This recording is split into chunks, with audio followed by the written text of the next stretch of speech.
ඔපේ වත්තට එන කපුට කළු වැඩිනේ. මම මේ ගාන්නේ ෆෙයාර් ඇන්ඩ් ලව්ලි.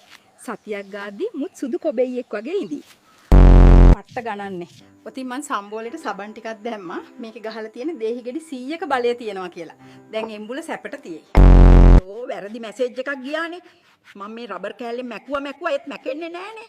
හොඳටම පැන්සල් පාට වැදිලාද මන්දා. ඉවරුණාට බය වෙන්න දෙයක් නෑ. මං YouTube එකෙන් ගිනි ගොඩක් දාලා ෆෝන් එක උඩින් වතුර එක තිබ්බා. දැන් උණු වෙයි. නැඳුම් ගත්තම හිරයිනේ. ඒකයි මම මේ ෆෝන් එක උඩින්ම ටෑප් එක තියලා ඉන්ඩේ සයිස් එක මැනලා බලන්නේ. ෂුවර් නෑ ඉන්ඩේ. ඕ කම්පියුටර් එකට වෛරස් ගිහිල්ලාලු. මට බෝ වෙයිස් කියලා බයේ මං ස්ක්‍රීන් එකට මාස්ක් එකක් දැම්මා. දැන් බය නැතුව chat කරන්න පුළුවන්. අන්තිමනේ data ඉවර වෙගෙන එන්නේ.